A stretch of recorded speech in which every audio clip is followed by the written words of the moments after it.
Oh, oh. Ustaz, mengapa Allah ciptakan Dajjal? Mengapa Allah ciptakan syaitan? Mengapa Allah ciptakan iblis? Saya buat pertanyaan kepada siswa, pelajar-pelajar, penuntut ilmu. Siapakah Raja Saudi Arabia? A. Sulaiman, B. Salman, C. Ahmad, D. Muhammad. Maka pelajar akan menjawab satu di antara empat. Dia kena pilih. Maka dia akan pilih Salman bin Abdul Aziz. Mengapa saya buat Sulaiman? Mengapa saya buat Ahmad? Mengapa saya buat Muhammad? Sebab saya nak uji pelajar saya. Boleh tak ia membezakan mana yang raja sebenar, mana yang bukan. Mana yang memimpin Saudi Arabia, mana yang bukan. Maka makna daripada Allah ciptakan Dajjal supaya manusia lulus daripada ujian, membezakan mana yang hak, mana yang batil. Maka datang syaitan, la'atiyannahum min baini aydihim, aku akan datang dari hadapan, wa min khalfihim, dari belakang, wa an aymanihim, dari kanan, wa an syama'ilihim, dari kiri, fala tajidu aktsarahum syakirin. Dia datang, dia goda manusia, tapi manusia juga diberikan kekuatan. Wa nafsi wa ma sawwaha, demi jiwa dan penciptaannya. Fa alhamaha fujuraha, Allah berikan jalan fujur, jalan tak baik, jalan batil. Wa taqwaha, Allah berikan jalan takwa. Manakala kita mendapat maklumat bahwa malam ini akan ada tazkirah di masjid yang kita muliakan, kita banggakan, maka dalam hati kita berfikir, datang atau tidak datang, dengar atau tidak dengar, hadir atau tidak hadir. Tapi seorang hamba melawan hawa nafsunya, melawan keinginannya. Kata syaitan, duduklah engkau, tenanglah engkau. Tapi malaikat berbisik, datanglah engkau. Bila engkau hadir di majlis ilmu, majtama'a qaumun fi baitin min buyutillah, sekelompok hamba berkumpul di rumah Allah, yatsluna kitab Allah, membaca ayat-ayat Allah, wa yatadarasunahu fima bainahum, mengkaji isinya. Duduk berkumpul di rumah Allah, membaca ayat-ayat Allah, mengkaji isinya. 3 yang dilakukan manusia, 4 balasan Allah Subhanahu wa taala. Nazalat alaihimus sakinah, turun ketenangan ke dalam hati. Haffat bihimul malaikah, mereka dikelilingi oleh para malaikat. Wa ghasyat bihimur rahmah, mereka diliputi rahmat Allah.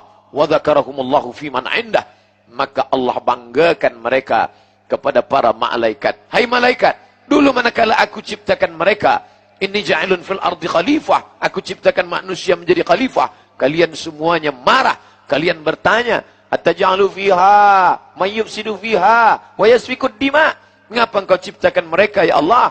Mereka hanya akan berkelahi, mereka hanya akan berperang, mereka hanya akan menumpahkan darah. Tapi saksikanlah wahai para malaikat, malam ini di tengah kesibukan mereka, di tengah letih penat mereka mencari nafkah, tapi masih sempat meluangkan masa berkumpul di rumahku, berzikir mengingatku, mengkaji ayat-ayatku, mendengarkan tazkirah hambaku. Mudah-mudahan kita termasuk yang dibanggakan Allah Ta'ala kepada para malaikat. Amin. Ya Rabbal Alamin. Mengapa Allah ciptakan ini Dajjal? Ini adalah ujian.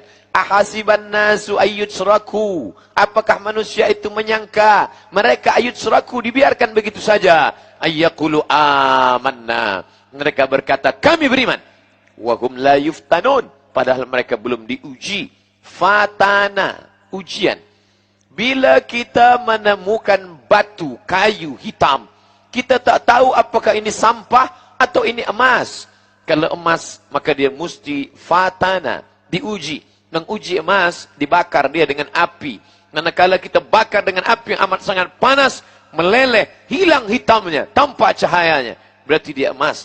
Sedangkan manusia diuji dengan kematian anak, maka saat itu dia bersabar. Diuji dia dengan harta, maka dia bersabar. Diuji dia dengan kehilangan, maka dia tetap bersabar. Tapi manakala diuji dia dengan Dajjal, saat itu dia tidak termasuk orang-orang yang lulus ujian Allah Subhanahu wa taala. Apakah Ustaz Abdul Samad yang memberi tazkirah tentang Dajjal itu lulus daripada najah, berhasil daripada Dajjal?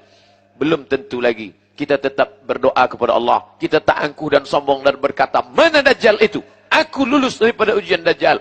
La yadkhulul jannah, tak masuk surga. Man kana fi qalbihi, sesiapa sahaja yang dalam hatinya mithqala habbatin min khardalin min kibrin, ada sombong sebesar biji sawi, angkuh, semua kerana pertolongan Allah, Andai anak kita yang lucu dan cantik dipuji oleh orang, oh comelnya anak ini, kita berkata Alhamdulillah. Ucapan Alhamdulillah mengembalikan nikmat ini kepada Allah, menyelamatkan kita daripada hasad, menyelamatkan kita daripada takbur, menyelamatkan daripada penyakit ain. Sebab daripada ain muncul daripada sifat angkuh sombong, sifat iri dan hasad. Maka manakala datang pujian Allah, Masya Allah, ini luar biasa, ini hebat, kita berkata Allahu Akbar. Kerana ada yang lebih besar daripada nikmat ini. Siapa dia? Allah. Balikkanlah segala sesuatu kepada Allah untuk menyelamatkan. La ilaha illallah Muhammadun Rasulullah alaihi salatullah wa alihi wal ahibba